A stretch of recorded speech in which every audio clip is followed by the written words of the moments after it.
She wasn't stealing. She was just too hungry to pretend anymore. The security footage flickered on the screen in William Harrington's private office, high above the city, where glass walls overlooked miles of glowing lights and silent wealth. And for a moment, the most powerful man in the building didn't move, didn't breathe, didn't even blink, because what he was watching didn't belong in his world, not in a place where everything was polished, measured, controlled, where even the air smelled faintly of lemon oil and expensive wood. And yet there she was.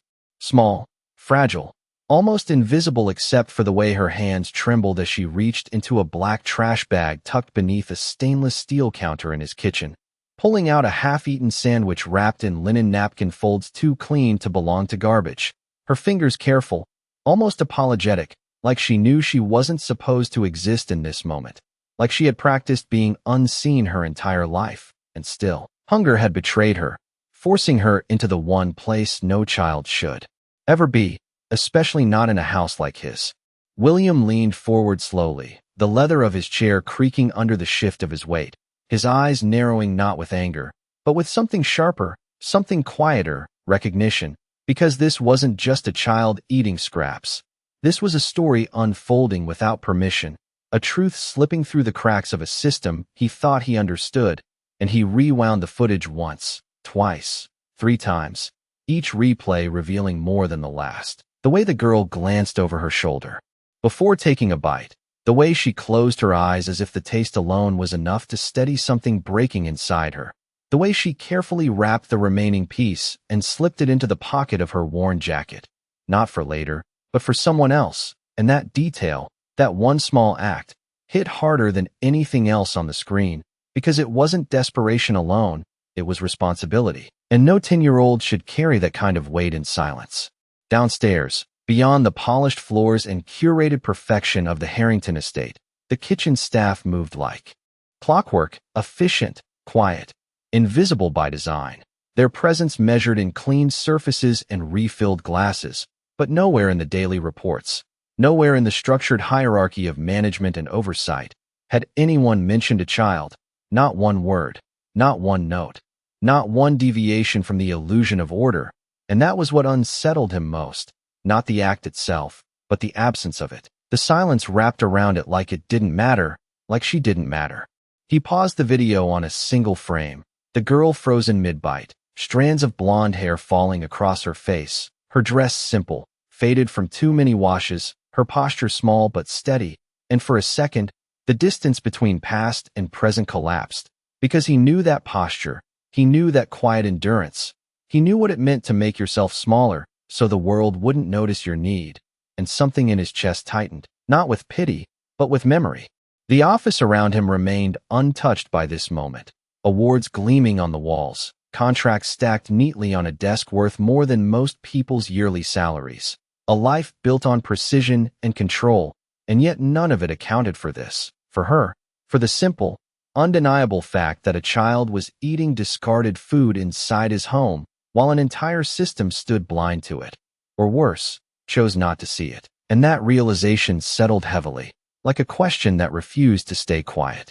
He reached for the remote again, letting the footage play forward this time, watching as the girl wiped her hands on her sleeves, glanced once more toward the empty hallway, and slipped away as silently as she had appeared, leaving behind nothing but the faint rustle of a trash bag and a truth too loud to ignore. And as the screen went dark, William Harrington sat back slowly, his reflection staring back at him from the glass, not as the billionaire the world knew, but as a man who had just seen something he could not unsee, something that didn't belong to wealth or power or status, something raw and human and dangerously close to the surface. And for the first time in a long time, he realized that whatever was happening under his roof wasn't just a mistake, it was a failure, and failures like this didn't stay contained, they spread, they revealed, they demanded to be answered, and somewhere in the quiet corners of his mansion, a little girl had just exposed one. The next morning, the Harrington estate woke up exactly the same way it always did, silent, polished, and perfectly timed, sunlight stretching across marble floors like it had been invited there, staff moving through hallways with practiced precision, trays carried, surfaces wiped, voices lowered to whispers that never quite became conversations. And yet beneath that flawless rhythm, something had shifted, something unseen but already in motion, because in a house where everything was controlled, even the smallest disruption had a way of echoing louder than a storm. And William Harrington felt at the moment his shoes touched the floor, the quiet was no longer just quiet. It was watching, waiting, holding something back. He did not call for his assistant. He did not check his phone. He did not open the morning reports stacked neatly on his desk. Instead, he walked, slowly, deliberately, through the long corridor that led to the main kitchen, each step measured, each breath steady, his expression unreadable, the kind of calm that unsettled people more than anger ever could, because anger was predictable. But silence like this meant something else entirely. In the kitchen, the staff straightened almost instantly when he entered, backs tightening, hands pausing mid-task, conversations dying before they could finish forming, because the owner of the house did not come down here, not like this, not without warning, and certainly not alone. And yet there he stood, his presence cutting through the room without a single raised voice, his eyes moving from one face to another, not searching for guilt, but for something harder to define, something hidden.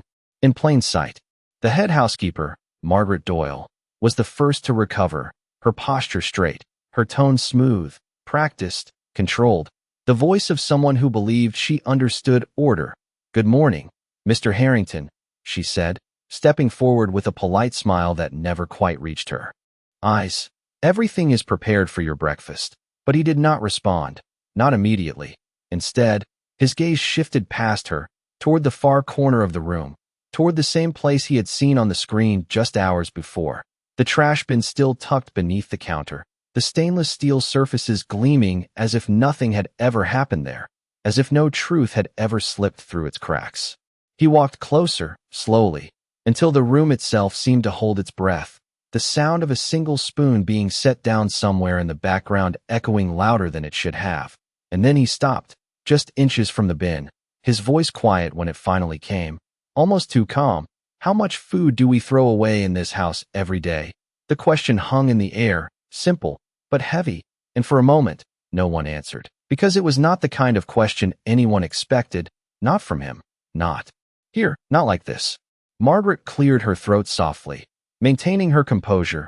"We maintain the highest standards, sir, and used food is disposed of to ensure quality and hygiene."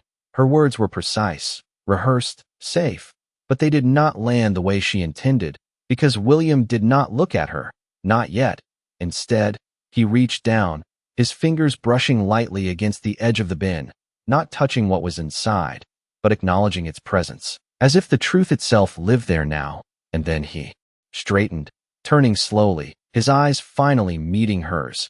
And in that moment, the entire room understood something was wrong, not loudly, not dramatically, but undeniably. "Is there a child working in this house?" he asked, and this time, the silence was different, sharper, heavier, because now it was not just a question, it was a line being drawn, and Margaret hesitated, just for a fraction of a second, but it was enough for him to see it, enough for the room to feel it, before she answered, "No, sir, there are no children employed here." Her voice remained steady, but the air around her shifted, because everyone in that kitchen knew the truth, everyone, except the man who had just asked the question, and that was the problem.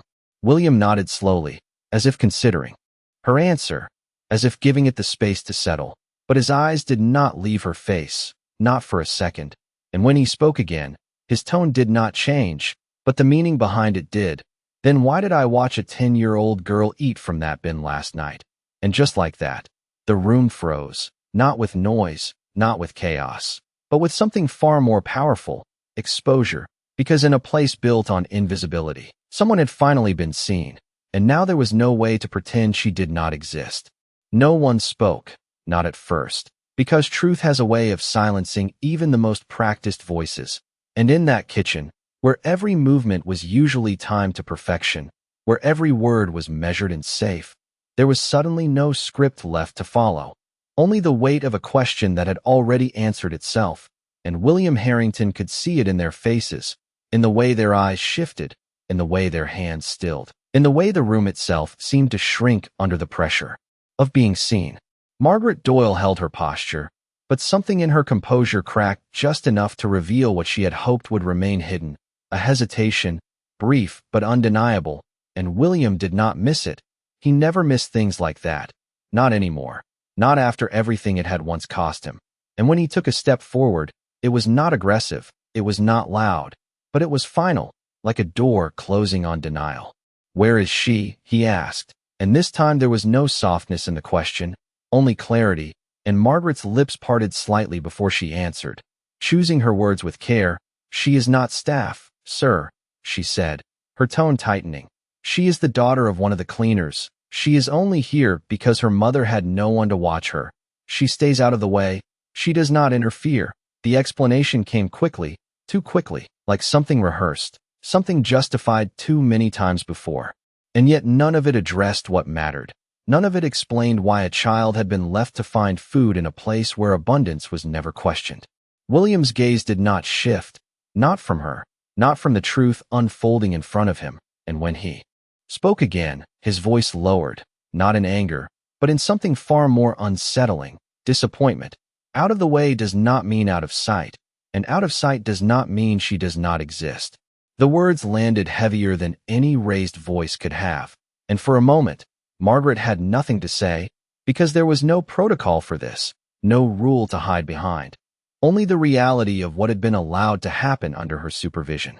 From the far end of the kitchen, a quiet movement broke the stillness. A woman stepping forward hesitantly, her hands clasped tightly in front of her, as if holding herself together, her uniform simple, her face tired in a way that spoke of long hours and longer worries.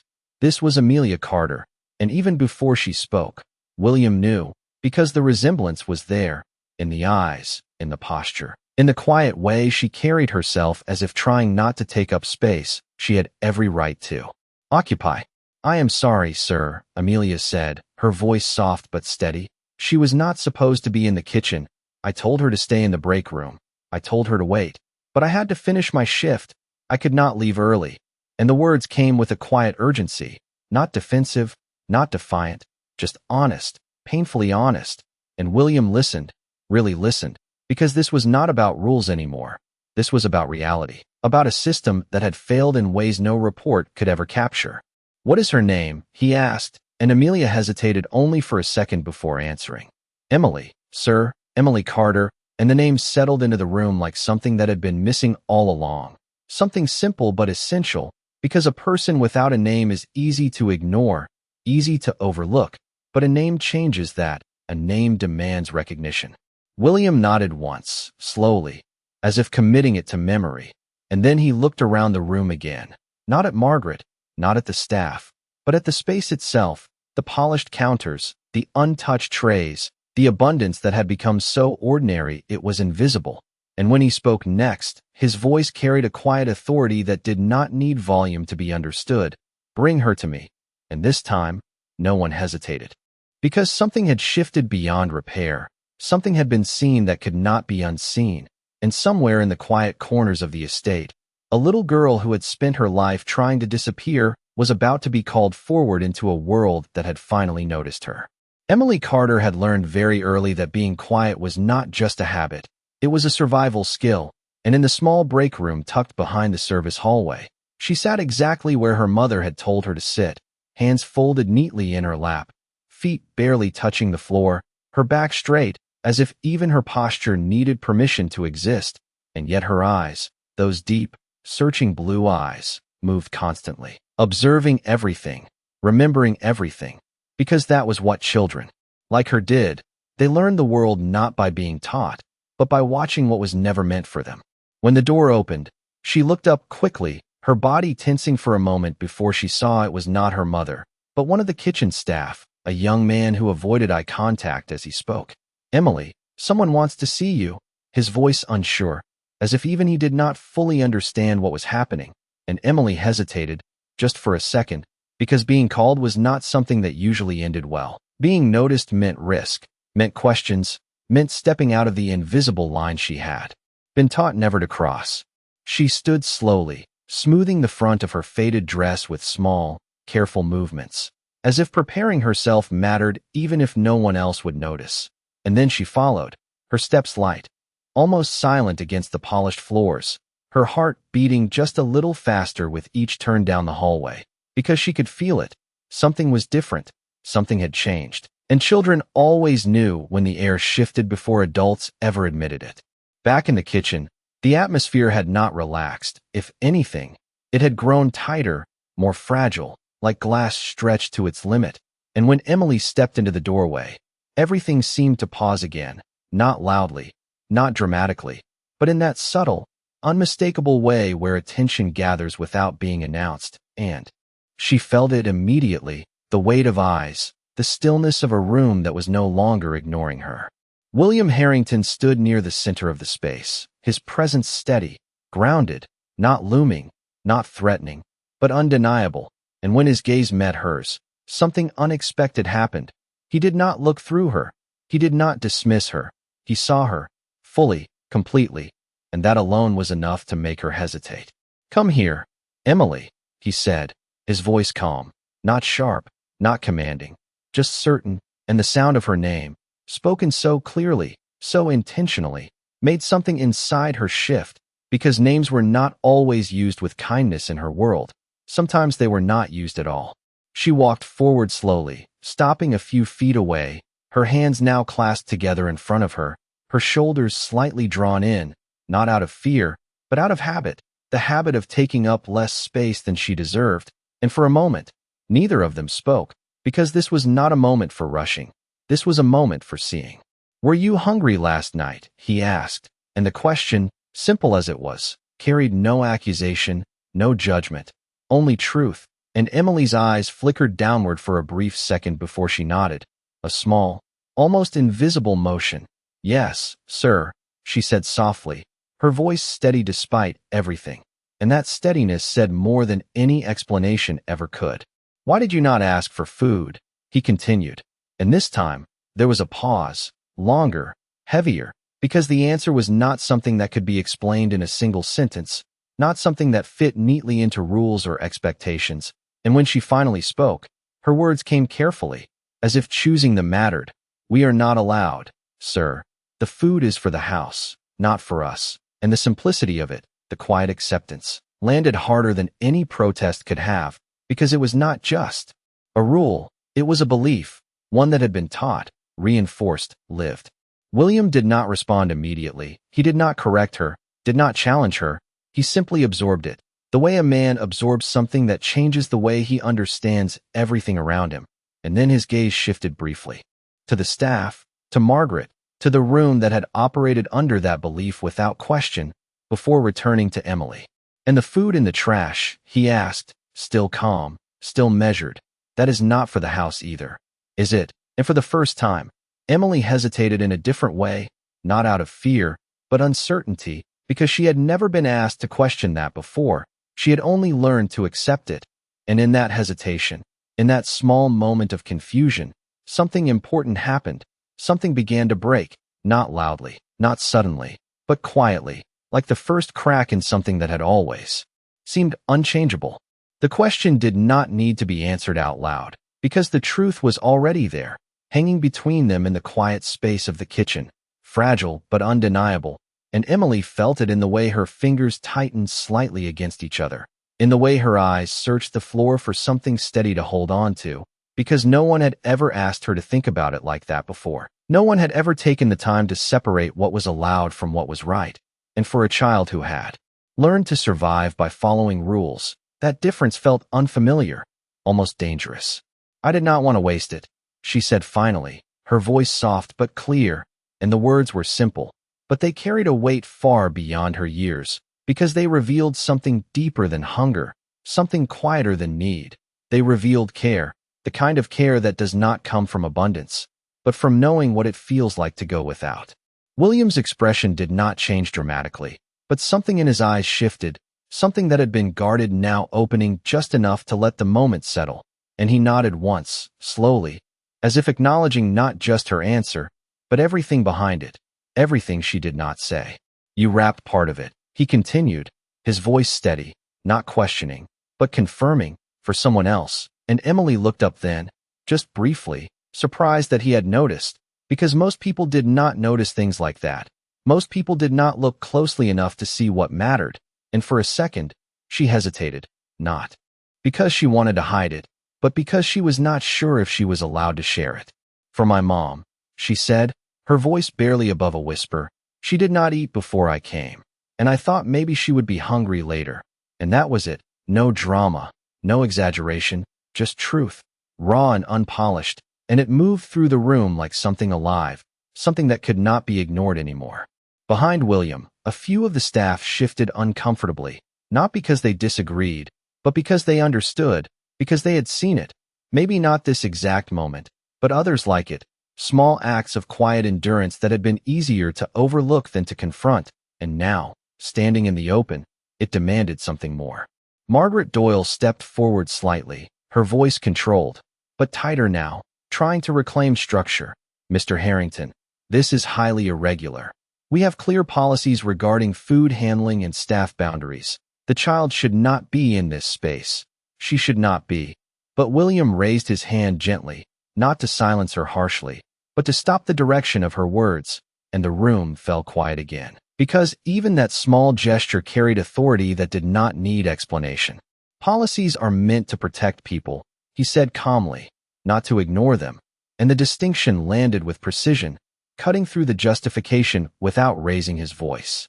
He turned slightly, looking at the long counter where untouched breakfast trays still rested, plates arranged perfectly, portions measured with exact care, more food than any one person would reasonably eat, and for a moment, he simply observed it, the contrast too clear to overlook, the excess too obvious to defend.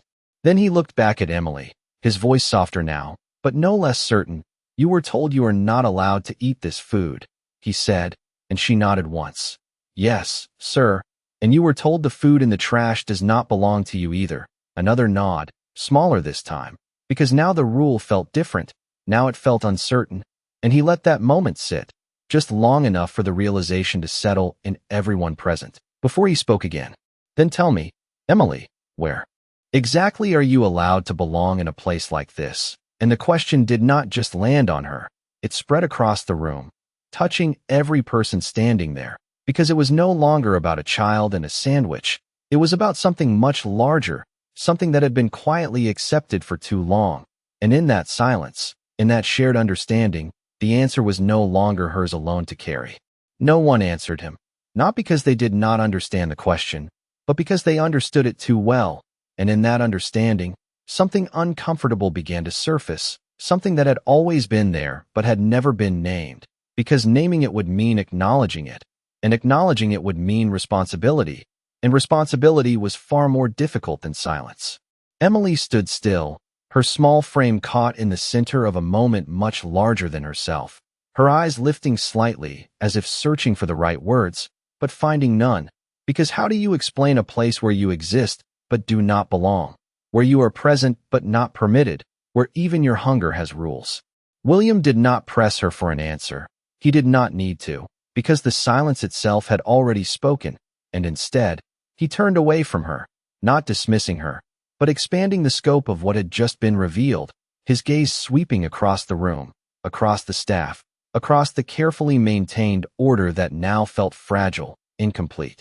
For years, this house had run on precision, on standards, on a system designed to maintain excellence, but excellence without awareness had allowed something else to grow, something quieter, something easier to ignore, and now it stood in plain sight, impossible to deny.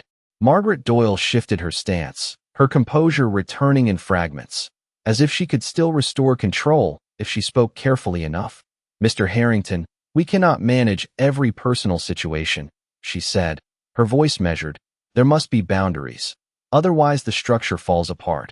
And her words were not cruel, not intentionally. They were logical, structured, the kind of reasoning that builds systems, but also the kind that can forget people inside them. William listened, truly listened, because he understood that kind of thinking. He had built his entire life on it, on efficiency, on order, on making decisions that serve the larger picture. But there are moments, rare and undeniable, where the larger picture is not enough, where a single detail changes everything, and this was one of those moments. Structure does not fall apart because of compassion, he said quietly.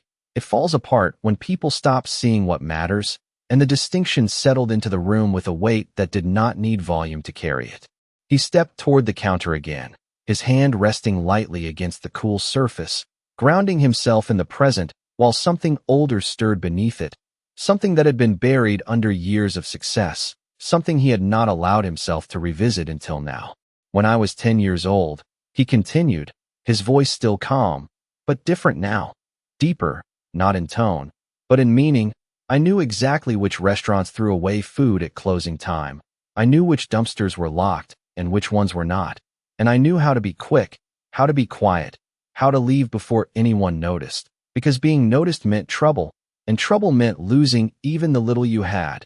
And as he spoke, the room shifted again, not in fear, not in shock, but in something else, something closer to understanding, because the distance between him and Emily suddenly felt much smaller than anyone had assumed.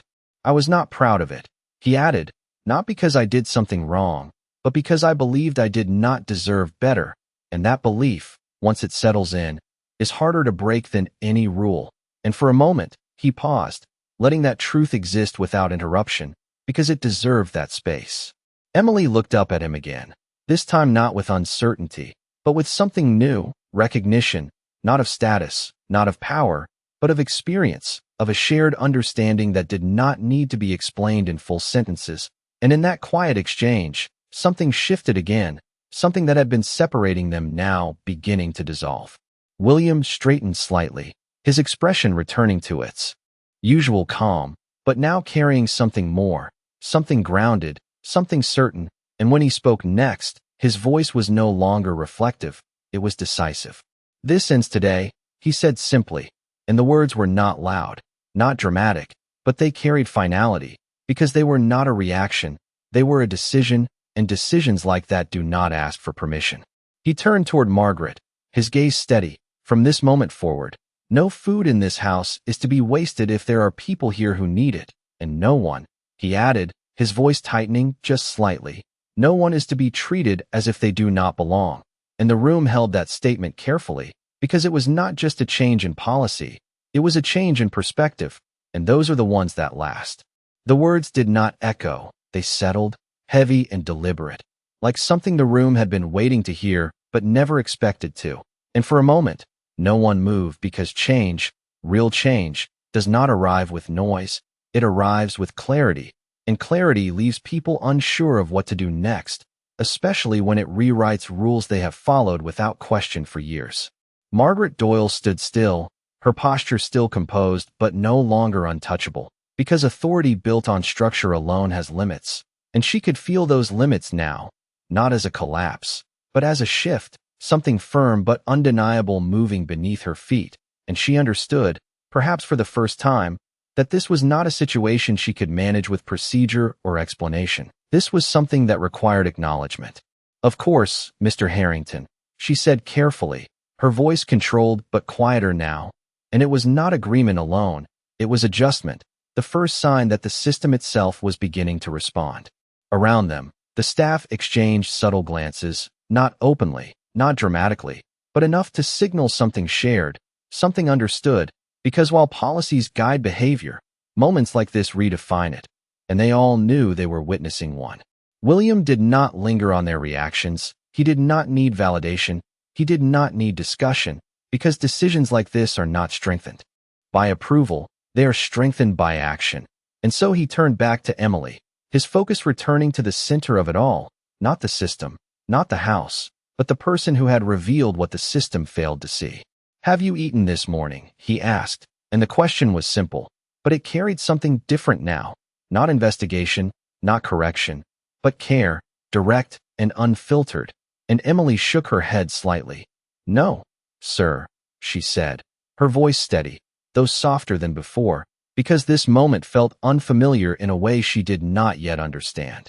"Then you will eat," he said, not as a suggestion, not as an offer, but as something certain, something already decided, and he turned slightly toward the counter, selecting a plate that had been prepared but untouched, the food arranged perfectly, as it always was, but now it held a different meaning, not presentation, not expectation, but purpose.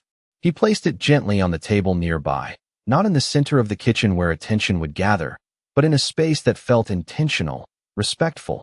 And then he looked back at her. "Come sit, Emily," and again, her name, clear, direct, unchanged, as if it had always belonged in this room. She hesitated, just for a moment, her instincts pulling her back toward invisibility, toward the safe edges she knew how to navigate. But something else was there now, too. Something quieter but stronger, permission, and slowly, carefully, she stepped forward, each movement deliberate, as if crossing an invisible line she had been taught never to approach. She sat where he indicated, her posture still careful, her hands resting lightly at the edge of the table, unsure of what to do next, because this was not a space she had ever occupied. Not like this, not openly. And for a second, the room seemed to lean in again, watching, waiting, not with judgment this time, but with something closer to anticipation. "You can eat," he said gently, and that was all it took. No explanation, no conditions, just a simple statement that removed every barrier she had learned to respect. And slowly, she reached for the fork, her movements small but steady, and when she took the first bite, something shifted again, not in the room, but in her, something loosening, something allowing itself to exist without apology, and it was subtle, almost invisible, but it was there.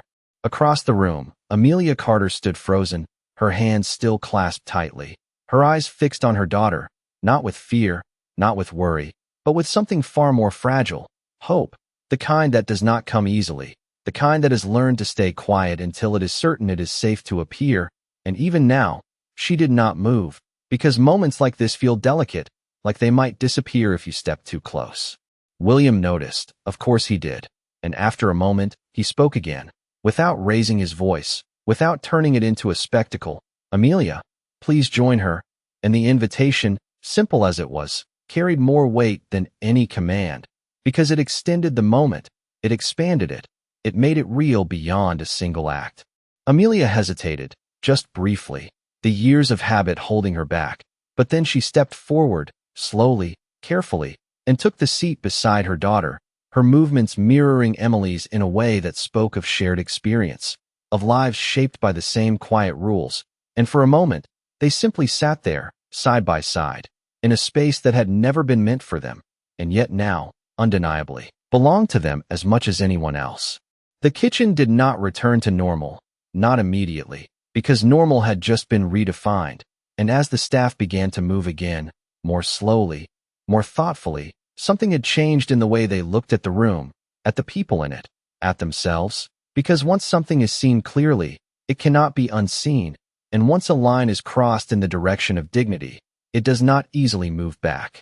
The moment did not end when the plates were set down or when Emily took her first bite. It lingered, stretching quietly through the kitchen like a new kind of air, one that felt unfamiliar but necessary. And as minutes passed, something deeper began to take shape, not just in what was happening, but in what it meant, because change is not defined by a single action, it is defined by what follows, by whether the moment is allowed to fade or forced to transform into something lasting. William Harrington did not return to his office. He did not retreat back into distance or delegation. Instead, he remained where he was, standing not above the situation, but within it, watching not just Emily and Amelia, but everything around them, the staff, the space, the rhythm of a system beginning to adjust in real time. And what he saw was not resistance, not rebellion, but hesitation turning into awareness, awareness turning into choice. A young kitchen assistant stepped forward quietly, placing a glass of water beside Emily without being asked, his movement careful but intentional, and another followed, adjusting the table slightly, not out of obligation, but consideration, small actions, almost invisible, but powerful in their meaning, because they were no longer driven by rules alone, they were driven by recognition. Margaret Doyle observed it all with a composed expression, but inside, something was shifting, not breaking, not collapsing, but realigning, because she understood systems, she understood structure, and she could see now that what had been missing was not discipline, it was perspective, and without perspective, even the most efficient system becomes incomplete. She stepped forward again, this time not to defend, not to explain, but to participate, instructing the staff with a calm but adjusted tone. Ensure all prepared meals are accounted for and redistributed appropriately. Nothing leaves this kitchen unused if it can serve someone here. And the difference was subtle, but unmistakable, because the intention behind the words had changed. Emily continued to eat slowly, not rushing, not taking more than she needed, her movements still careful, but less guarded now, as if she was beginning to understand that this moment was not a mistake, not something that would be taken away the second she relaxed. And beside her, Amelia watched with quiet emotion, her eyes occasionally glancing toward William, not in fear, not in obligation, but in a kind of disbelief that had not yet fully settled into reality. "You have been working here how long?" William asked after a moment, his voice directed toward Amelia, who straightened slightly before answering. "Almost 2 years, sir," she said, steady but respectful, and he nodded, absorbing the information, not as a statistic, but as context, as part of a larger picture he was only now beginning to fully see. "And in that time," he continued, "have you ever been told that you or your daughter do not belong here?" And the question was not accusatory. It was clarifying, and Amelia hesitated, her eyes lowering for just a second before she answered. "No one says it directly, sir," she said carefully, "but we understand where we are supposed to be." And again, the simplicity of it carried everything, the unspoken rules, the invisible lines, the quiet acceptance that had shaped their daily lives without ever needing to be written down. William exhaled slowly, not out of frustration, but out of recognition, because he knew that kind of understanding. He had lived it once, and he also knew how difficult it was to change, not just externally, but internally, because even when circumstances shift, beliefs often remain, and those take time, intention, and consistency to rewrite. "That changes now," he said, not as a promise, not as a vague intention, but as a statement grounded in decision, because he understood that words alone would not be enough. That change required structure just as much as structure required humanity. And so he turned slightly, addressing not just Amelia, not just Emily, but the entire room, effective immediately. "All staff members and their families are to be treated with the same respect as any guest in this house. Meals will be provided, spaces will be shared appropriately, and no one is to feel they must remain unseen to remain welcome." And the clarity of it, the directness, left no room for interpretation, because this was not a suggestion, it was a redefinition. The kitchen did not erupt in reaction. It did not shift dramatically, but something quieter, more lasting took hold, a recalibration of how things would move forward. And as Emily finished her meal, placing her fork down gently, something in her expression had changed too. Not completely, not all at once, but enough to matter, enough to signal that for the first time, she was not just passing through a place she did not belong, she was part of it. And in that small but powerful shift, the entire room found itself changed along with her. The kitchen did not return to what it had been, because once something fundamental shifts, it does not simply reset, it evolves. And over the following days, that evolution became visible in ways both small and profound, not through grand announcements or dramatic gestures, but through consistent, deliberate change that reshaped the rhythm of the house itself. And William Harrington made sure of that, not by stepping away, but by staying present long enough for the new standard to take root. Meals that had once been prepared and discarded without a second thought were now tracked, shared, and valued, not as excess, but as opportunity. And the staff, who had once operated within invisible boundaries, began to move differently, not less efficiently, but more consciously, because awareness had become part of the system, not an exception to it. Emily no longer waited in the break room with quiet patience, counting minutes and watching shadows move across the floor. Instead, she was given a place, a small but intentional seat near the window in a staff dining area that had previously gone unused, a space that now carried purpose. And each day, she sat there not as someone hiding, but as someone included, her presence acknowledged in ways that did not demand attention, but quietly affirmed her right to be there. Amelia, too, felt the difference, not immediately, not all at once, because change that challenges long-held beliefs takes time to settle. But gradually, she noticed it in the way she was spoken to, in the way instructions were given with respect rather than assumption, in the way her work was recognized not just as labor, but as contribution. And for the first time in years, she found herself standing a little straighter, not because her responsibilities had changed, but because her place within them had.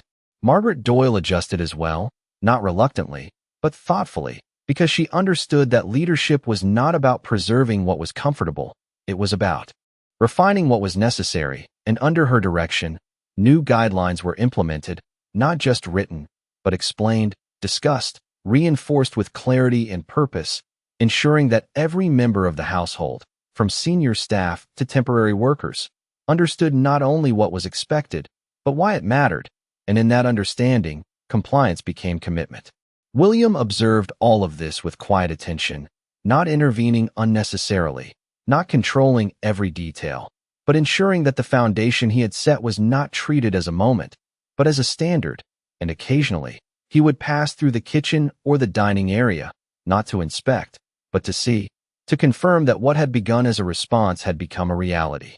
One afternoon, as sunlight filtered through the tall windows and settled gently across the room, he paused near the staff dining area, watching as Emily sat with a small notebook open in front of her, her brow slightly furrowed in concentration, her pencil moving carefully across the page.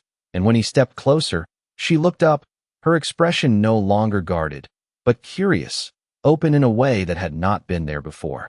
"What are you working on?" he asked, and she turned the notebook slightly, revealing simple arithmetic problems, written neatly, solved with care. "I like numbers," she said softly. "They make sense," and he smiled, just slightly, because he understood that too. The comfort of something that followed rules, that offered clarity when the world did not. "Do you go to school nearby?" he asked, and she nodded. "Yes, sir, but sometimes I miss days when my mom works late." And again, the answer was simple, but it revealed more than it intended, and William took that in, not as a problem to react to, but as something to address properly, thoughtfully. That evening, he sat in his office, not reviewing contracts or financial reports, but something else entirely, making arrangements, speaking with people who specialized in education, in support systems, in opportunities that extended beyond immediate needs, because he understood that dignity was not just about the present moment, it was about the future as well, about ensuring that what had been seen and corrected would not repeat itself in another form. Within weeks, Emily was enrolled in a structured after-school program, one that provided tutoring, meals, and a safe place to learn and grow while her mother worked. And Amelia was given adjusted hours that allowed her to support her daughter without sacrificing stability, changes that were not announced publicly, not displayed as acts of generosity, but implemented as part of a system that now recognized responsibility beyond convenience. And as time moved forward, the Harrington estate became something different than it had been before, not less refined, not less efficient, but more complete, because it no longer relied on invisibility to maintain order, it relied on awareness to sustain it. And in that shift, something lasting had been created, something that extended beyond one kitchen, one child, one moment. A reminder that true strength is not measured by how much a system can control, but by how much it is willing to see. And in seeing, choose to change.